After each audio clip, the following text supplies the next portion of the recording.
Education policy से start. तो जो हमारी नेक्स्ट कमीशन है, नेक्स्ट जो पॉलिसी है, लॉर्ड कर्जन एजुकेशनल पॉलिसी। इस पॉलिसी को जो है वो हम 4 पार्ट में डिस्कस करेंगे। इसकी 4 कैटेगरीज हैं।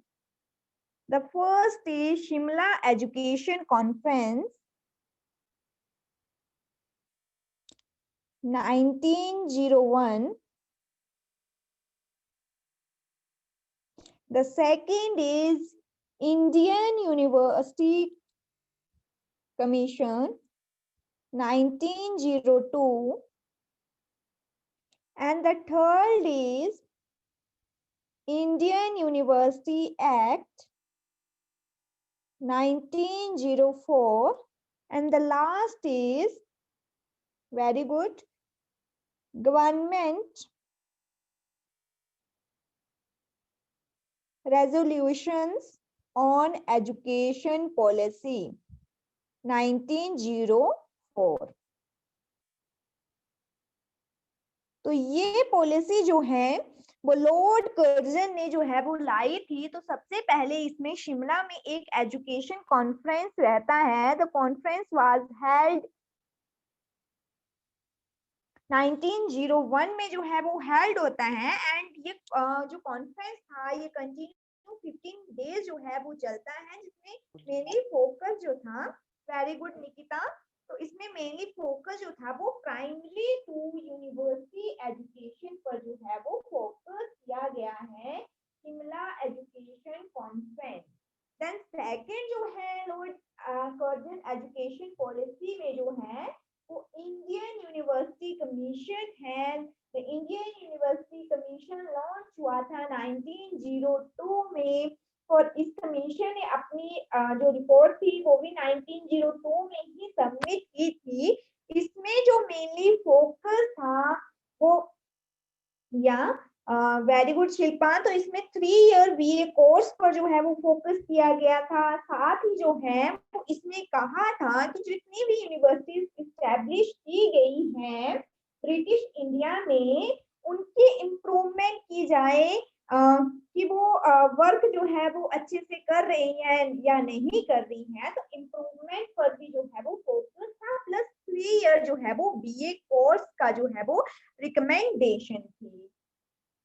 द नेक्स्ट इज पूर्णिमा, हम लॉर्ड कर्जन एजुकेशन पॉलिसी कर रहे हैं जिसमें जिसको 4 पार्ट में क्लासिफाइड किया गया है। The first one is Shimla education conference. Shimla education conference was held 1901 and this conference जो ये थी कंटिन्यू 15 डेज तक रही है। And the main focusing area of this conference is primary to university education. And the second part is Indian University Commission है।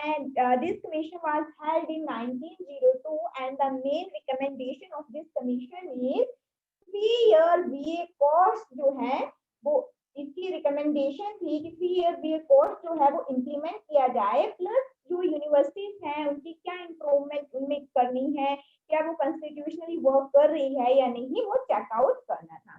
The third category is Indian university act जो 1904 में जो है वो रहा है। इस एक्ट को क्रिटिसाइज किया गया था गोपाल कृष्ण गोखले ने, इसको क्रिटिसाइज किया है इस एक्ट को। और ये जो एक्ट था ये इसी के बेस पर था, जो हमारा इंडियन यूनिवर्सिटी कमीशन है इसी के बेस पर जो है इंडियन यूनिवर्सिटी एक्ट बना है।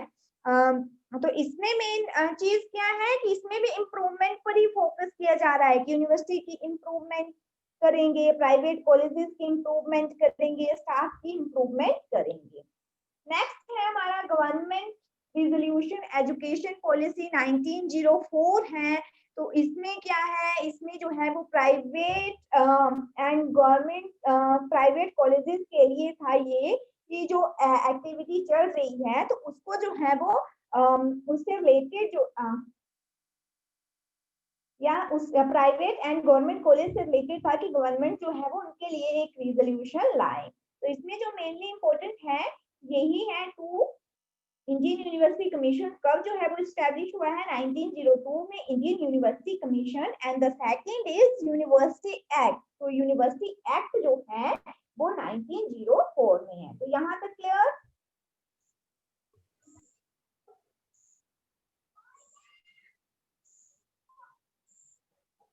ओके देन नेक्स्ट जो है हमारा most important Kolkata university commission. The other name of Kolkata university commission.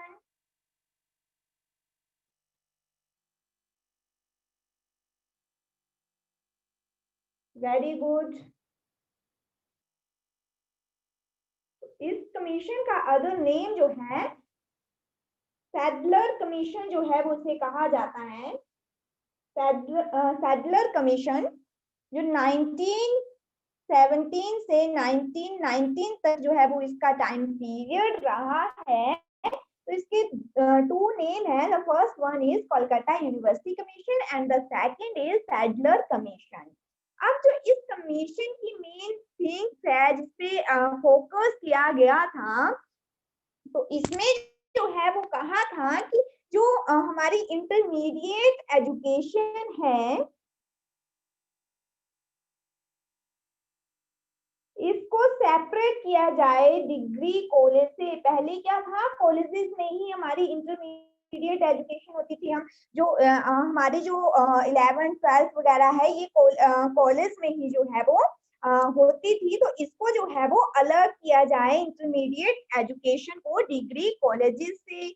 And इसमें जो है वो क्या सुजेस्ट किया था, वेरी गुड ममता, इसमें जो है वो सुजेस्ट की थी सेकंड थिंग कि एक जो है वो कैब का प्रोविजन किया जाए। The meaning of cab is central advisory board of education.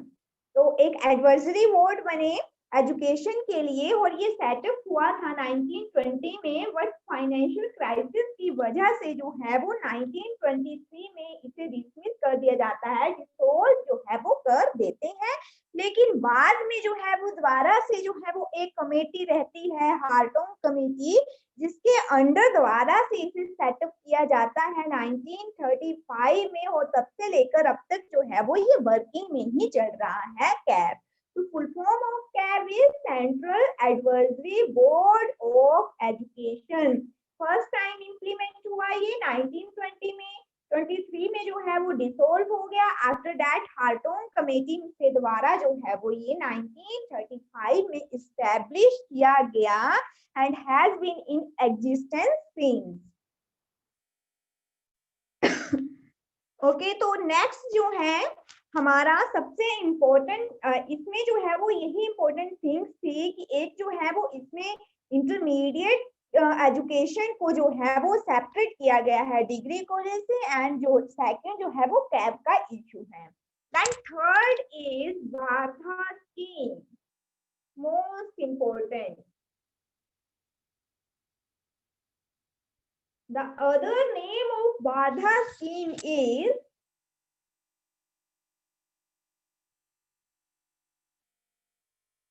primary education, elementary education, basic education, नई तालीम is Urdu word,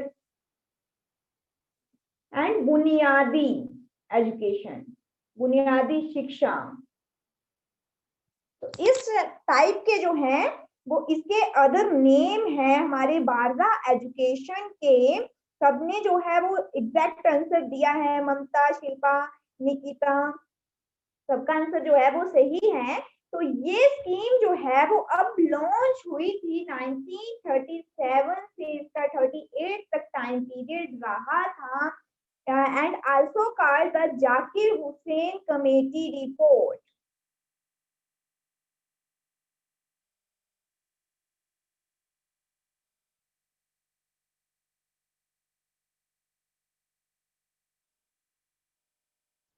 अब जो है ये हमारी बाधा स्कीम जो है जो ये बेसिक एजुकेशन है मेनली इसमें इसको जो लीड किया था उस टाइम पर तो महात्मा गांधी थे, और इसको जो है वो जाकिर हुसैन कमेटी रिपोर्ट भी कहते हैं, क्योंकि जाकिर हुसैन ने जो है वो इस पर एक रिपोर्ट पब्लिश की थी, और उस time Zakir Hussain was the principle of Jamia Millia Islamia university जो दिल्ली में सिचुएटेड है। तो इसमें जो मेनली फोकस था मदर टंग पर जो है वो फोकस था कि एजुकेशन जो है वो मदर टंग में जो है वो दी जाए तो बेटर है, बिकॉज सभी बच्चे जो है वो मदर टंग से जो है वो अच्छे से एजुकेशन जो है वो ले सकते हैं, सभी बच्चे अच्छे से जो है वो समझ सकते हैं मदर टंग को। इसके अलावा भी बहुत सारी चीजें इन्वॉल्व थी, लाइक बेसिक क्राफ्ट एजुकेशन हो, drawing, music, learning through activity रहे, good Archana, home science for girls हो, तो इस तरह की जनरल साइंस पर भी फोकस है। इस तरह की बहुत सारी चीजें थी, लेकिन मेनली क्या है इसके मदर टंग पर फोकस है। And the other name of this commission is the most important and the time period is important. तो क्लियर है बात scheme?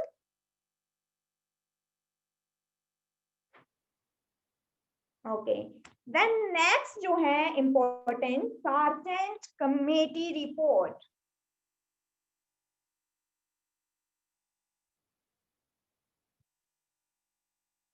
The time period of Sargent Committee report, very good, Mamta Shilpa, 1944. And the other name of this commission is Post-War Educational Development Scheme. Why we call the Post-War Educational Development Scheme? Because after Second World War, after First Second World War जो है वो ये education scheme जो है वो रही थी, इसी वजह से हम इसे जो है वो पोस्ट वार एजुकेशन स्कीम भी कहते हैं, सार्जेंट रिपोर्ट भी जो है वो इसको कहते हैं। तो टाइम पीरियड जो है वो इसका 1944 है। अब इसमें क्या चीज जो है वो कही थी, मेनली इसमें रिकमेंड किया था यूजीसी को, यूनिवर्सिटी ग्रांट कमेटी को जो है वो फॉर्म किया जाए। इसके अलावा adult education, secondary education, primary education, university education, इन सभी चीजों पर जो है वो फोकस किया था। लेकिन मेन चीज क्या है यहाँ पर, यूजीसी है हमारा, कि इसको जो है वो इन्होंने रिकमेंड किया था। यहाँ पर यूजीसी जो मेन है कमीशन नहीं है बल्कि कमेटी है, कि एक जो है वो यूनिवर्सिटी ग्रांट कमेटी जो है वो बनाई जाए। और 1946 में जो है वो यूनिवर्सिटी ग्रांट कमेटी भी स्टैब्लिश की थी। और जो हमारा यूजीसी कमीशन है, यूनिवर्सिटी ग्रांट कमीशन है, तो ये जो है वो 1956 में स्टैब्लिश हुआ है। तो यहाँ पर कंफ्यूज नहीं होना है, टू वर्डिंग है, कमेटी जो है वो 1946 में ही आ गई थी, और जो कमीशन है वो 1956 में स्टैब्लिश हुआ था। क्लियर है इतना?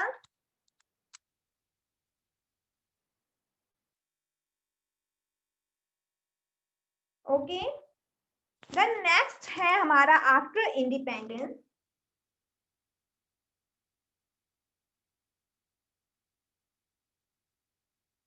आफ्टर इंडिपेंडेंस जो फर्स्ट कमीशन रहा है हमारा, राधा कृष्णानंद कमीशन।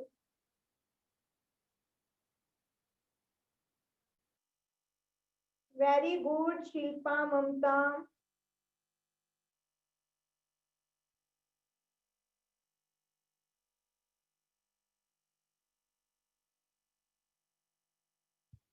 तो ये जो है 1948 टू 1949 इसका टाइम पीरियड है। And other name of this commission is university education commission. तो एक जो है वो इसको राधा कृष्णानंद जो है, राधा कृष्णानंद कमीशन भी कहा जाता है। And the second name is university education commission. Why we call Radha Krishnanand? Because doctor Sarvepalli Radha Krishna जो थे इसका ये चेयरमैन थे, तो इसी वजह से इसे राधा कृष्णानंद कमीशन भी जो है वो कहते हैं। And the second name is university education commission. अब जो है इसके जो मेन फीचर्स हैं, जो मेन रिकमेंडेशन थी इसकी, तो रूरल यूनिवर्सिटी पर फोकस किया था कि रूरल यूनिवर्सिटी जो है वो सेटअप की जाए ताकि रूरल एजुकेशन भी डेवलप हो। एंड द सेकंड इज इसमें इंटीग्रेटेड किया था हमारी secondary education and higher education. तो इससे पहले एक कमीशन गया है हमारा हंटर कमीशन, जिसमें क्या सेग्रेगेशन था, हमारी प्राइमरी एजुकेशन को सेग्रेगेशन किया गया था हायर से। लेकिन जो हमारा कृष्णानंद आया इसमें क्या हुआ, सेकेंडरी को इसमें इंटीग्रेट किया है, इंटीग्रेट किया है, ठीक है, इसमें इंटीग्रेट किया है। और जो हंटर है इसमें क्या है, सेपरेट किया गया है। तो इनमें कंफ्यूज नहीं होना है। जो आफ्टर इंडिपेंडेंस है, यूजुअली ऐसी ट्रिक रखना कि आफ्टर इंडिपेंडेंस क्या हुआ, सभी को जो है सारा इंडिया को जो है वो यूनाइट किया गया था इंडिपेंडेंस के टाइम में, पार्टीशन के टाइम में। जो अलग अलग जो है जो स्टेट थे, अलग अलग प्रिंसली स्टेट थे, तो उनको यूनाइट किया गया था। तो इंडिपेंडेंस जैसे ही पहला कमीशन आया तो उसमें इसको जोड़ा गया, इंटीग्रेटेड किया गया एजुकेशन को। तो पहले क्या था, इंडिपेंडेंस से पहले क्या था, इंडिया जो है वो अलग अलग पार्ट में डिवाइड था। तो जो हंटर कमीशन रहा उसमें सेपरेट किया गया था। इस ट्रिक से अगर याद रखेंगे तो कंफ्यूजन जो है वो कम रहेगी। तो मेनली जो है वो दो चीजें जो है इस कमीशन में बहुत इंपॉर्टेंट है। द फर्स्ट इज कि रूरल यूनिवर्सिटीज को सेटअप करने की रिकमेंडेशन की, एंड द सेकंड इज कि इंटीग्रेटेड किया जाए secondary education and higher education को। अदर वो है वो सेम ही है, जैसे ट्रेनिंग ऑफ टीचर है, स्टूडेंट वेलफेयर हो गया, तो एंड क्या बोलते हैं हमारा करिकुलम है, एग्रीकल्चर एजुकेशन होगी, ये चीजें सेम ही है। लेकिन इसमें जो है वो टू इम्पोर्टेंट थिंग्स हैं। और यहाँ पर जो मीडियम ऑफ इंस्ट्रक्शन था, जो मीडियम था वो इन्होंने डेवलप किया था हिंदी को। जो हमारी रीजनल लैंग्वेज है वो हो देवनागरी, जो देवनागरी है वो स्क्रिप्ट रहे हमारी हिंदी की। तो हिंदी पर जो है वो फोकस किया गया है। और स्टूडेंट वेलफेयर के लिए स्कीम ऑफ एनसीसी की भी रिकमेंडेशन की थी कि स्टूडेंट के वेलफेयर के लिए होना चाहिए, सोशल सर्विसेज होनी चाहिए, ठीक है। तो ये मेन चीजें इंपॉर्टेंट है। The first one is rural university, the second is इसमें इंटीग्रेट किया गया सेकेंडरी एंड हायर एजुकेशन को, and the third is medium of instruction जो था वो हिंदी था, देवनागरी स्क्रिप्ट थी, रीजनल लैंग्वेज थी, एंड स्टूडेंट वेलफेयर के लिए भी रिकमेंडेशन किया गया था, एनसीसी या सोशल सर्विसेज के लिए रिकमेंड किया था। तो क्लियर हुआ Radha Krishnan commission?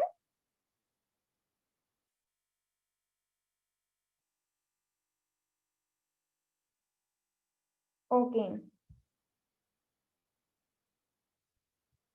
Okay, so next जो हमारा आया आफ्टर इंडिपेंडेंस वो है हमारा secondary education commission report.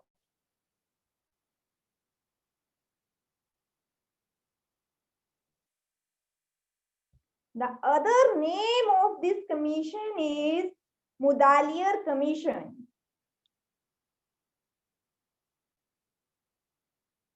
And this commission was launched at 1952 to 53 जो है वो इसका टाइम पीरियड था।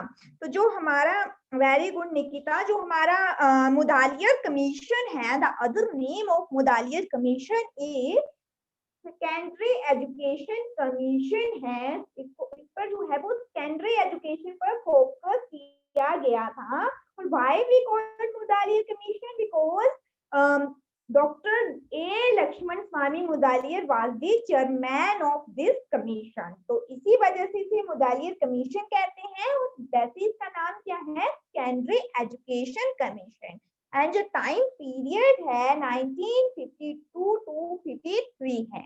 अब इसमें जो चीजें मेनली फोकस है, जो रिकमेंडेशन की गई थी इसमें, द फर्स्ट थिंग इज इसमें रिकमेंड किया है कि हमारी जो एजुकेशन है उसमें 3 year secondary plus 4 year higher education system implement होना चाहिए। 3+4, 3 ईयर सेकेंडरी और 4 ईयर जो है वो हायर होना चाहिए, बट ये ऐसा हुआ नहीं था, जस्ट इसने रिकमेंड किया था और इसको इम्प्लीमेंट कभी नहीं किया गया। तो इसमें 3 year secondary 4 year higher education पर जो है वो रिकमेंडेशन की थी। और सेकंड जो थिंग है इसमें 3 लैंग्वेज फॉर्मूला जो है वो रखा गया था, जिसमें कौन सी लैंग्वेज होगी, हमारी हिंदी होगी, इंग्लिश होगी एंड एक मदर टंग होगी। जिस भी स्टेट की जो रीजनल लैंग्वेज है उस पर जो है वो फोकस किया गया था।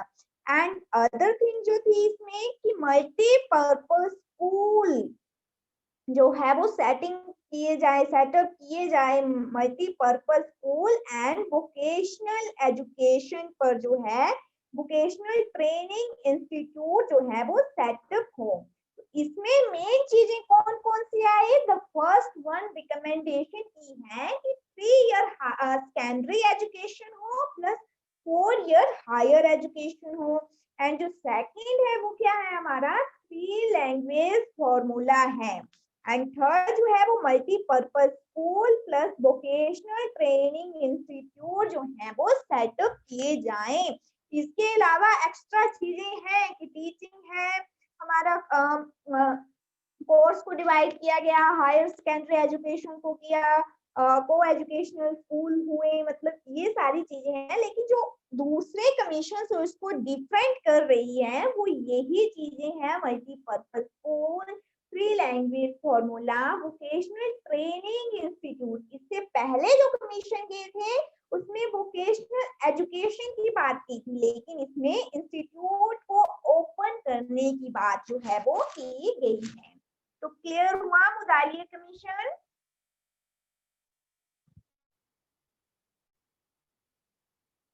Okay, so next is and most important is Kothari Commission.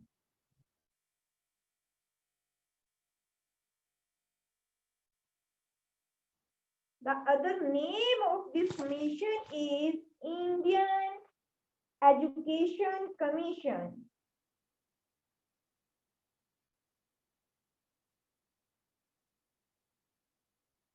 अब यहाँ पर एक कंफ्यूजन रहती है कि जो हंटर कमीशन है उसको भी इंडियन एजुकेशन कमीशन कहा जाता है, लेकिन जब आपको कभी क्वेश्चंस में आए इंडियन एजुकेशन कमीशन का अदर नेम क्या है, तो ऑप्शंस में अगर हंटर कमीशन हो और कोठारी भी हो, देन आपने टिक जो करना है वो कोठारी कमीशन को ही करना है, बिकॉज ये बहुत फेमस है इंडियन एजुकेशन कमीशन का। और जो हंटर कमीशन है ये प्री इंडिपेंडेंस से पहले था, लेकिन इंडिपेंडेंस के बाद कौन है सबसे ज्यादा फेमस, हमारा कोठारी कमीशन है। और अगर हंटर कमीशन ऑप्शन में ही ना हो तो देन क्लियर की कोठारी कमीशन ही इसका आंसर रहेगा। तो इसका टाइम पीरियड है 1964 to 66। अब जो ये हमारा कोठारी कमीशन है इसकी एक रिपोर्ट पब्लिश हुई थी और रिपोर्ट का जो टाइटल था एजुकेशन एंड नेशनल डेवलपमेंट।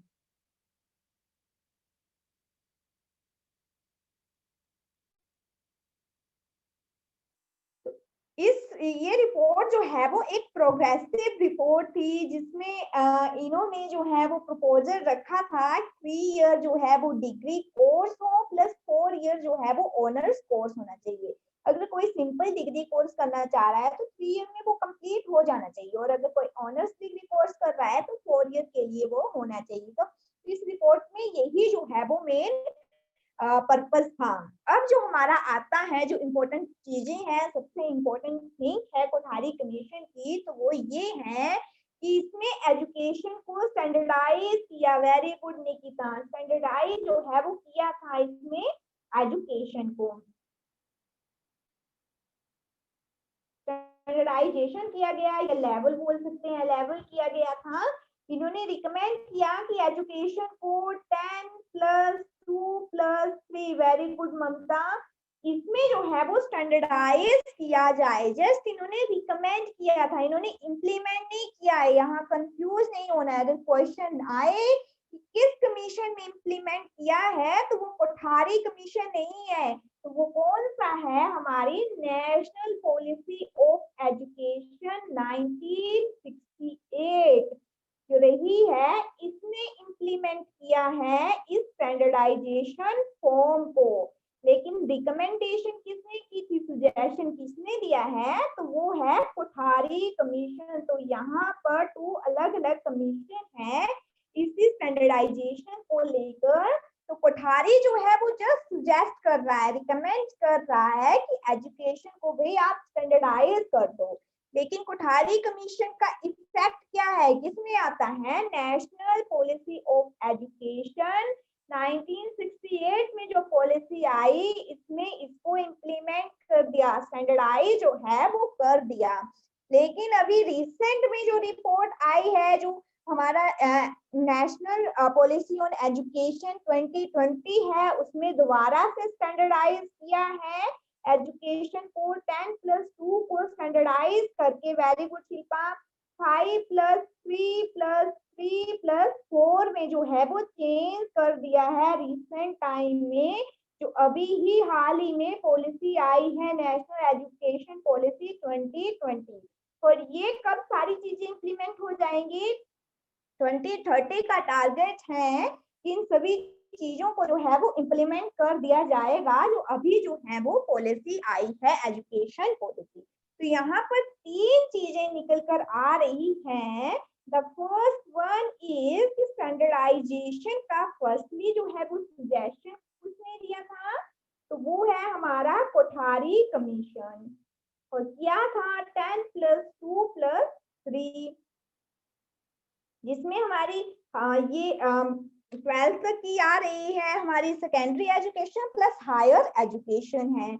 अब इम्प्लीमेंट किसमें किया गया इसे, NPE national policy on of education 1968 में इम्प्लीमेंट किया इसको। ठीक है, फिर अभी जो है वो क्या हुआ है, अभी रिसेंट में जो पॉलिसी आई है एनपीई 2020, तो उसमें 10+2 को द्वारा से जो है वो चेंज कर दिया है, स्टैंडर्डाइज किया है 5+3+3+4। इसमें 5 क्या है, इसमें 3 ईयर जो है वो आपकी प्री प्राइमरी एजुकेशन की है, और 2 year class 1 and class 2 primary के हैं। तो 3 ईयर आगे कौन से हैं, क्लास 3rd से लेकर 5th तक। और आगे 3 ईयर किस चीज के हैं, 6 से लेकर 8 तक, और 4 ईयर किसके हैं, 9 से लेकर 12 तक। तो इस तरह से स्टैंडर्डाइज किया है अभी रिसेंट में। अब जो है हम कोठारी कमीशन कर रहे थे, तो फर्स्ट इसकी रिकमेंडेशन और सबसे इम्पोर्टेंट जो थी वो था स्टैंडर्डाइजेशन करना। अब सेकंड क्या सीन है, इसमें जो है कितना जो है वो स्पेंड किया जाए। वेरी गुड ममता। नेशनल इनकम का टोटल कितना खर्चा जो है वो एजुकेशन पर किया जाए, तो 6% पर जो है वो इन्होंने रिकमेंड किया था, लेकिन ये कभी भी हुआ ही नहीं 6%। अभी रिसेंट में जो हमारी पॉलिसी है एनपीई 2020, तो इसमें भी क्या सुजेस्ट किया गया है, क्या लाया है कि हम 6% जो है वो खर्चा करेंगे एजुकेशन पर, नेशनल इनकम का 6%। तो मतलब अभी भी वही चीज चल रही है।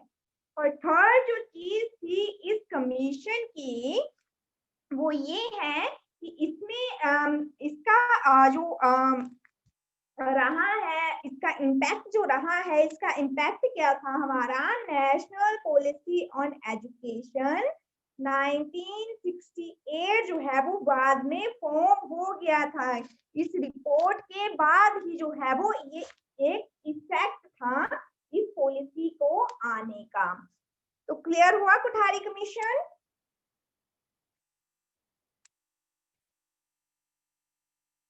ओके, देन हमारा जो है नेक्स्ट जो है एजुकेशन फॉर गर्ल्स के लिए भी एक कमेटी रही थी, national committee on education of women जो है वो रही है वुमेन के लिए,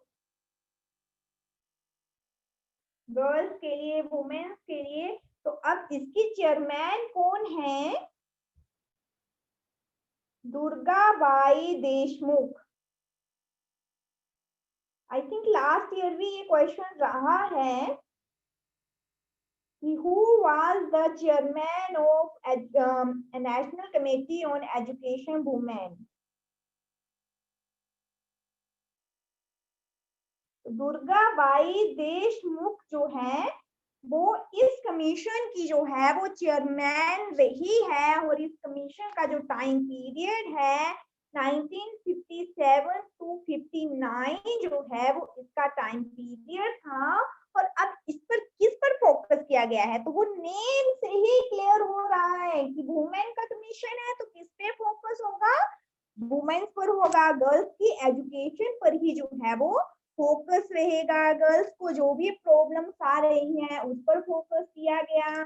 गर्ल्स जो है, जो वुमेन्स है, जो एडल्ट एज की है, उनको भी एजुकेशन प्रोवाइड की जाए, इस पर जो है वो फोकस किया गया था, वुमेन एजुकेशन पर। अब नेक्स्ट जो है,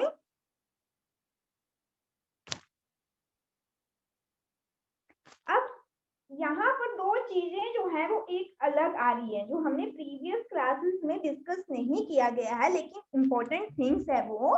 तो क्या है कि इस कमेटी में डिफरेंशिएशन किया गया था करिकुलम को, कि जो करिकुलम है वो बॉयज और गर्ल्स में अलग अलग होना चाहिए। तो करिकुलम को डिफरेंशिएशन करने के लिए जो कमेटी ऑर्गेनाइज की गई थी उसके चेयरमैन हैं हरीसा मेहता।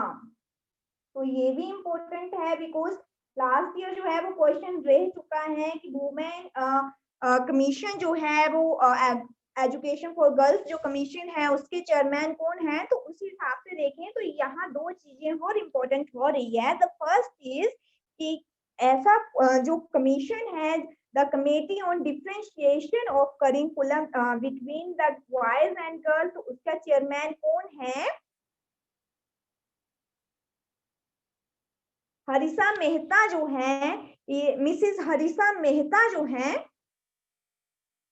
इन्होंने जो है वो करिकुलम को डिफरेंट डिफरेंट करिकुलम का सजेशन दिया था कमेटी में कि बॉयज के लिए अलग और गर्ल्स के लिए अलग होना चाहिए। क्यों? क्योंकि दोनों में इंडिविजुअल डिफरेंसेस होते हैं, गर्ल्स के अलग इंटरेस्ट है, बॉयज के अलग इंटरेस्ट है। तो इसके लिए करिकुला जो है, करिकुलम जो है उसको भी डिफरेंट किया जाए। तो ये सजेशन दिया है मिसिस हरीसा मेहता ने। अब सेकंड चीज जो है, यहाँ पर जो स्टडीज की प्रॉब्लम्स थी कि गर्ल्स की एजुकेशन जो है वो लेस डेवलप है कुछ स्टेट्स में, तो उसके लिए भी एक कमेटी बनी थी, उसे कैसे इम्प्रूव करेंगे।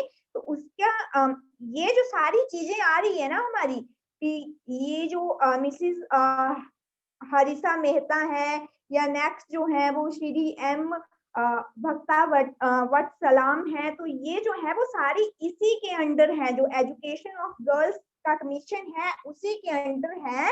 लेकिन उसके अंडर अलग अलग कमेटी अलग अलग स्टेट में बन रही है, ठीक है। तो पहली जो थी वो हमारी थी दुर्गाबाई देशमुख जो है वो उसकी हेड है, उसी के अंडर जो है वो एक कमीशन है, कमेटी है जो करिकुलम को डिफरेंट बना रही है, जिसमें जिसके चेयरमैन कौन है, मिसिस हरीसा मेहता है। अब नेक्स्ट जो आ रही है वो क्या डिस्कस कर रही है, प्रॉब्लम्स इन सिक्स स्टेट जो है जहां प्रॉब्लम्स है एजुकेशन ऑफ गर्ल्स की, कि वहां पर लेस जो है वो डेवलप है एजुकेशन। तो उस कमेटी के चेयरमैन कौन है, एम भक्ता वाट सलाम।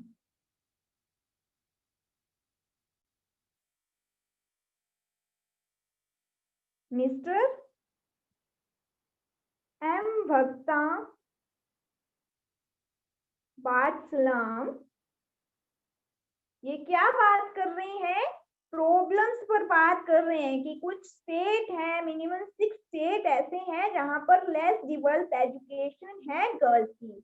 तो अब इस कमीशन के 3 पॉइंट है। The first one is Durgabai Deshmukh जो है वो हेड है, चेयरमैन है national committee on education of women की।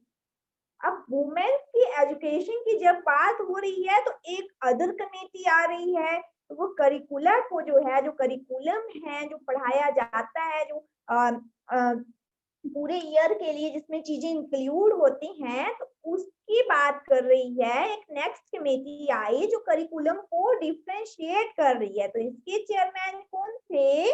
श्रीमती हरीशा मेहता। और इसी के इशू को लेकर, वुमेन्स के इशू को ही लेकर एक अदर कमेटी जो है वो रहती है under the chairmanship of Shri M भक्तावत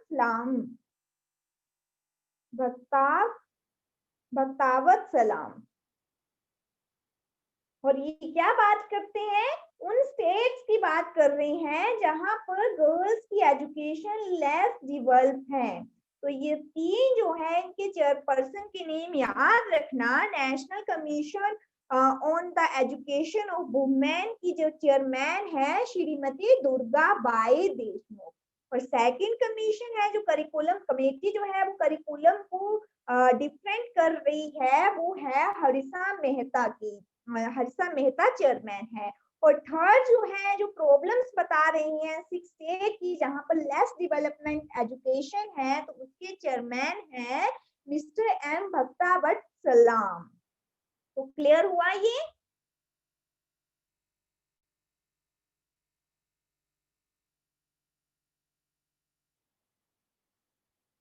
okay. Then next जो आ रहा है अब हमारा, अब जो हमारा ये कोठारी कमीशन है, इसमें हमने देखा, इसमें क्या हुआ था, 6% जो है कोठारी कमीशन से पहले ही है वुमेन कमीशन हो गए हैं, क्योंकि वो उनका टाइम पीरियड 1957 है। लेकिन कोठारी कमीशन कब है? 1964 में है। इसमें एक तो कितनी मनी स्पेंड की जाए उस पर बात हुई, एक हुआ एजुकेशन को स्टैंडर्डाइजेशन किया जाए, इस पर बात हुई। थर्ड जो है इसमें क्या बात हुई कि जो हमारी प्री प्राइमरी एजुकेशन है, अब इसके जो डिफरेंट नेम है, किंडरगार्टन है, मोंटेसरी है, प्री बेसिक एजुकेशन है, बहुत सारे नेम से जो है वो हम बुलाते हैं प्री प्राइमरी एजुकेशन को। तो इन्होंने कहा कि उसे रीनेम किया जाए, जस्ट एक सिंगल ही नेम से पुकारा जाए, जिसमें प्री प्राइमरी एजुकेशन या प्राइमरी एजुकेशन के नाम से ही जो है वो इसको बुलाया जाए। जो किंडरगार्टन बोल रहे हैं या मोंटेसरी बोल रहे हैं या बेसिक एजुकेशन बोल रहे हैं, प्री बेसिक एजुकेशन बोल रहे हैं, तो वो कंफ्यूजन क्रिएट कर रहा है। तो इसके लिए क्या सजेशन दिया कि जस्ट इसका जो है वो रीनेम किया जाए और प्री प्राइमरी एजुकेशन या प्राइमरी एजुकेशन ही इसे बोला जाए। तो ये जो है वो रहा है हमारी कोठारी कमीशन का। तो नेक्स्ट जो कमीशन रहा हमारा नेशनल पॉलिसी ऑन एजुकेशन 1968 जो है वो रहता है। तो इसका पहला क्या था कि इसमें इम्प्लीमेंट किया गया जो स्टैंडर्डाइजेशन फॉर्म थी, उसे जो है वो इम्प्लीमेंट किया इसमें। और सेकंड जो चीज है इसमें, तो अदर भी बहुत सारी जो है वो पॉलिसी जो है वो रही थी, जिसने कवर किया था हमारी एलिमेंट्री एजुकेशन को, कि एलिमेंट्री एजुकेशन टू कॉलेजेस तक जो है वो डेवलपमेंट हो, ना ओनली अर्बन एरिया में बट रूरल एरिया में भी जो है वो सेकेंडरी एंड कॉलेजेस की एजुकेशन प्रोवाइड की जाए। तो यही जो है वो टू मेन चीजें हैं। द फर्स्ट इज कि इसमें स्टैंडर्डाइजेशन को इम्प्लीमेंट किया, सेकंड इज इसमें एलिमेंट्री एजुकेशन टू कॉलेज की एजुकेशन पर फोकस किया इन बोथ लेवल पर, अर्बन में भी और रूरल में भी। तो क्लियर हुआ एनपीई 1968।